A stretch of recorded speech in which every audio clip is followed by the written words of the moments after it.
যারা উল্টাপাল্টা কথা বলবে, যারা আন্দোলনকারী দল, যারা বিএনপি সম্পর্কে উল্টাপাল্টা কথা বলবে, সেটা কোনোভাবে হবে না।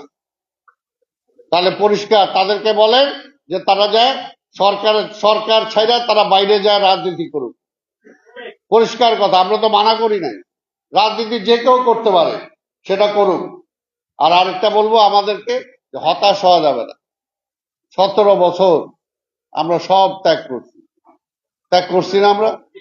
আরে ভাই, যে যত কথাই বলুক, নির্বাচন ছাড়া কোনো বিকল্প নাই, নির্বাচন ছাড়া বিকল্প নাই।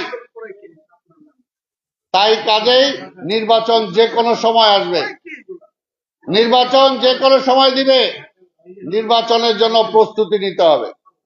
জনগণ আমাদের সাথে আছে, আমরা জনগণের সাথে আছি। কাজেই ষড়যন্ত্র করে কোনো লাভ হবে না।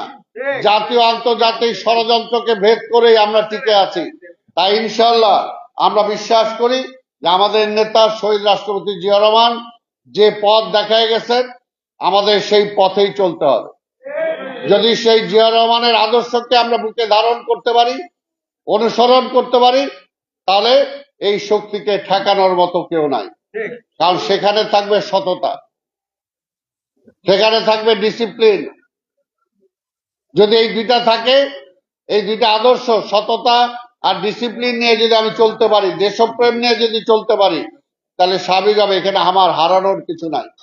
আমরা অনেক কিছু হারাইছি, কাজে সামনে আর হারানোর কিছু নাই। দেশটাকে দিতে হবে, এবং দেশটাকে দেওয়ার সময় এখন আসছে, দেশটাকে দেওয়ার সময় আসছে। সম্ভব, সেটা আমরা তো প্রমাণ করে দিতে পারবো ইনশাল্লাহ, যে বিএনপি যদি রাষ্ট্র ক্ষমতায় আসে, অল্প সময়ের ব্যবধানে এই যে রাষ্ট্রীয় যে সমস্যা আছে, সেই সমস্যাগুলো সমাধান হবে ইনশাল্লাহ। কাজে আমরা আজকের এই দিনে আমাদের নেতা শহীদ রাষ্ট্রপতি জিয়া রহমানকে আমরা স্মরণ করি, এবং এই দেশে আবার বলবো, এই সরকারকেও বলবো, আমরা চাই না এই সরকার ব্যর্থ হোক। আমরা চাই এই সরকার সফল হোক। তার সফলতা হইল ওইখানেই যে একটা সফলভাবে অংশগ্রহণমূলক গ্রহণযোগ্য নির্বাচন করে নির্বাচিত সরকারের কাছে ক্ষমতা অর্পণ করাটাই হলো তার সাকসেস, তার সার্থকতাটা ওইটাই। কাজে সেই দিকে হাঁটবেন এই সরকার। অন্যদের দিকে কথা শুনবেন না, অন্য চক্রান্তের সাথে শরিক হবেন না, এটাই আমরা চাই। আপনাদের সবাইকে ধন্যবাদ। খোদা হাফেজ। বাংলাদেশ জিন্দাবাদ।